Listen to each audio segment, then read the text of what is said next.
And I'll just check the speed of these plastic skirted Prometheus.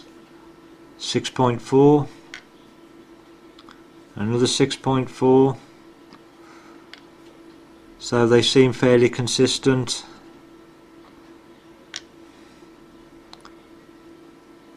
Except that one 6. Oh no, it's changed to 6.4, so it must be just a slightly little bit lighter. But now I've got the speed and I've got the weight of them, I'll run them through the calculator and see what power they give.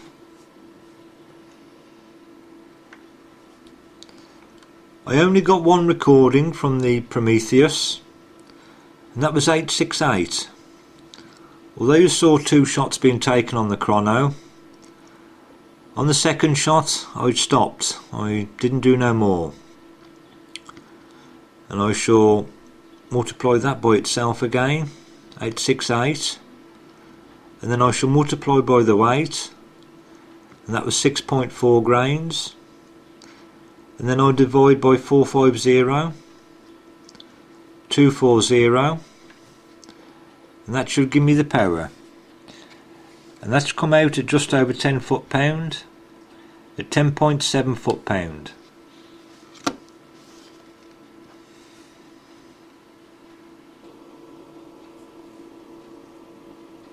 To find something good to say about these Prometheus is that the plastic, being soft, well, compared to metal, even soft lead, will easily conform to the size of the rifling, the size of the barrel in your rifle.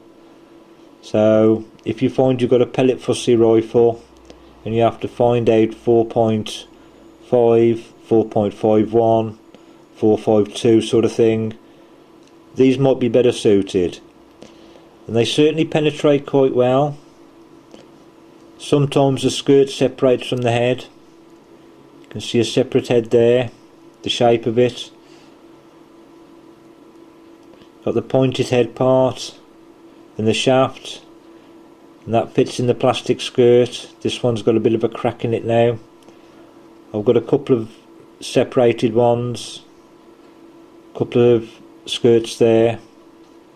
In fact, I've got 3. All the rest are intact. They seem to penetrate very well and they don't always separate.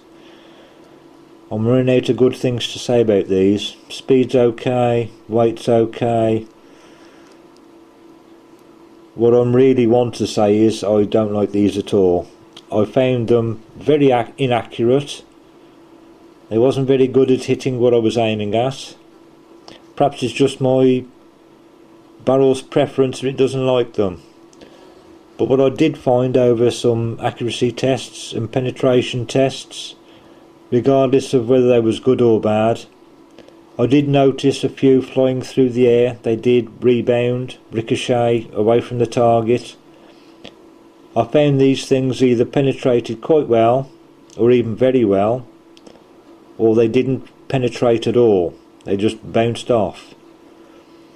And another problem, being metal, I'm not sure if it's steel or hard tin. I'm going to go for steel just because it's shiny. They don't deform. Every one that I've recovered, and there's been a few more than these as well, but every one I've recovered, the shape of the head has remained the same, pointed.